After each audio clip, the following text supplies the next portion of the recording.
I thought, Virginia came in here tonight and ran their offense with great pace. I thought we were behind the play coming off the screens the majority of the night. They don't really have a lot of throwaway possessions because they don't turn it over.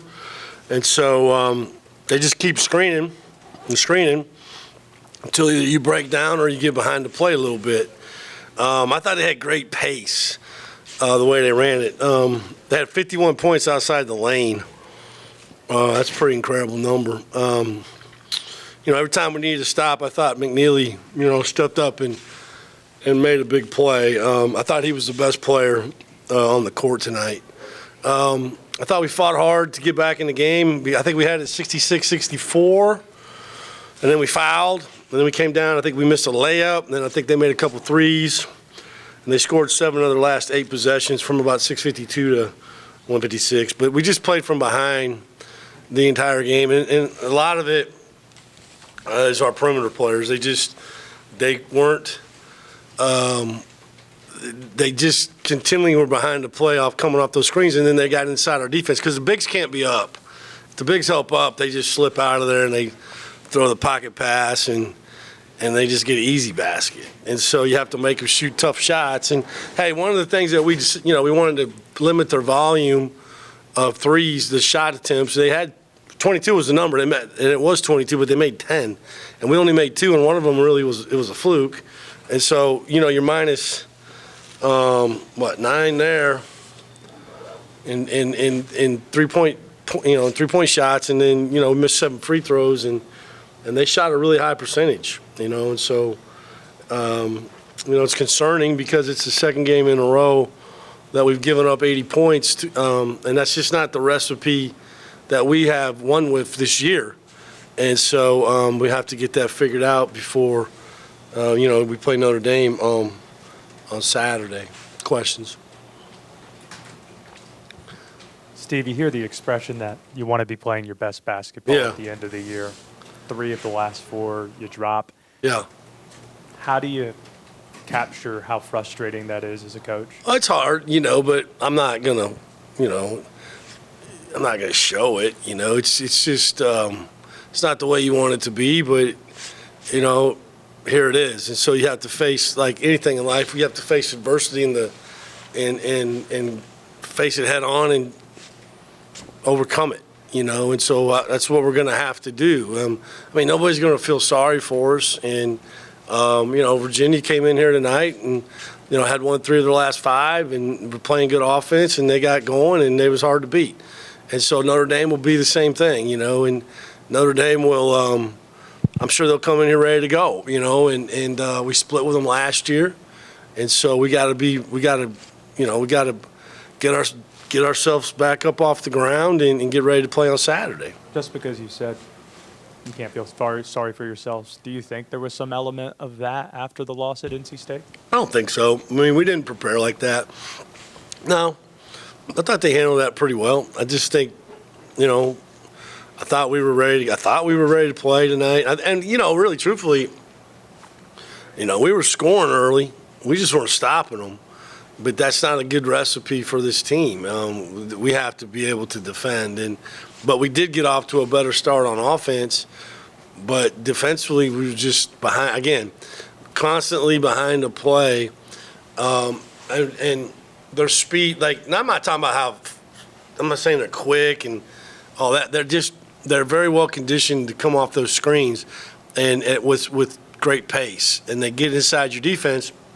And and then they throw those skip passes, or they throw those blind passes like Rhodey was throwing off those outside flares. And, they had good timing, good rhythm. McNeely made some shots. I thought Day-Day Ames, made a couple. He made most of his shots off the dribble. They made a couple. They were just hard to guard. And, you gotta grit up and guard them, and they made all the plays to their credit. Steve, last year after how the season ended, you went out, you returned Hunter, you returned Yeah. Cam, you get a Grizzle veteran and Yeah. Trayvon. you bring back all of these experienced players, Yeah. and then you kind of find yourself in the same place the next year. Yeah. Do you see any similarities in what? No, I mean, last year was last year, right? These are two totally different teams, and I understand your question, but these are two totally different circumstances, two totally different teams. That team, this team here again has lost their identity of to defend and win basketball games. That's the biggest problem.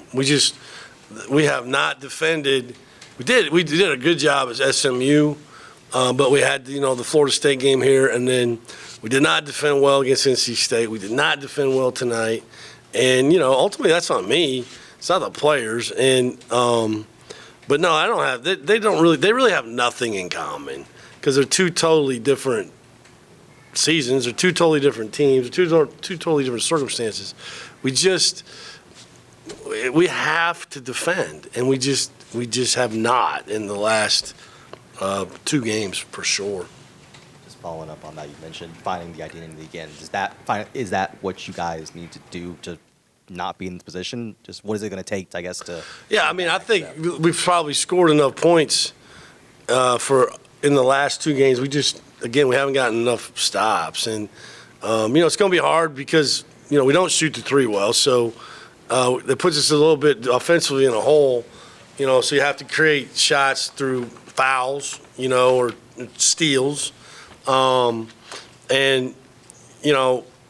if we're scoring 75, that should give us a really good chance to win. But we're not, again, I'm just going to say it again, we're not defending the way we need to defend to win at least the last 2 games. Another thing that hurt us early, too, you can't give Virginia easy baskets, right? And we had some couple atomic bombs that led to them. I think they were up, turnover points. Yeah, they're 12-4. Can't do that. You know what I mean? Because you already got long possessions anyway guarding them. And so I just think that offensively, I can live with 75 points with this team. It's the 80, it's giving up 80 or 80 plus. The last 2 games it's just not going to work. Steve, just bluntly, how does a team rediscover its identity? How does a team get back to what it did for 3 months? The only way I know how to do it is through film and practice, and not, we obviously can't practice real hard, like tomorrow. It's today. You know what I mean? It's just more of a walkthrough. I mean, they got to dig in there, and find it inside of them. And we got to help them, too. I mean, that's our job. But it's not going to be like, we already had that week off where we worked out the kinks and, we just haven't we've come out flat from that week off, which is really surprising to me because I thought we really needed it.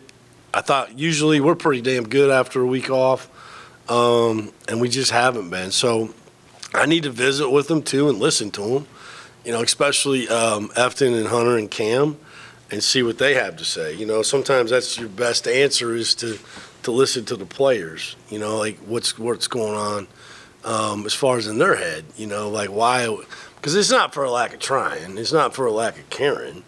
It's just not – we're just not getting it done consistently like we were pretty much through the month of February early and then all in December, or January, I'm sorry. What else? No, I know you said this team tunes things out. Yeah. Do you think any of this is pressure-induced? I don't know. I mean, Connor, I don't live with them all the time. You know what I mean? I don't – the hard part for kids, not for me or you, they can't put their phone down. I can, and so, you talk to them about it. Like, the way I explained it to them was this. Like, I didn't talk about, quads or whatever. I just said, look, this is a 4-round heavyweight fight from today tonight until next Saturday. And you can't knock anybody out. You got to win by decision. And so you got to win the first round. You got to win the second round, third. You got to win enough rounds to win the fight. And that's just kind of so you go 1 round at a time. And that's really been my message to them about how to handle the games in front of them, not trying to put, hey, we're playing Virginia tonight. It's a quad 3 game. I mean, well, I just don't see the value in how that motivates them.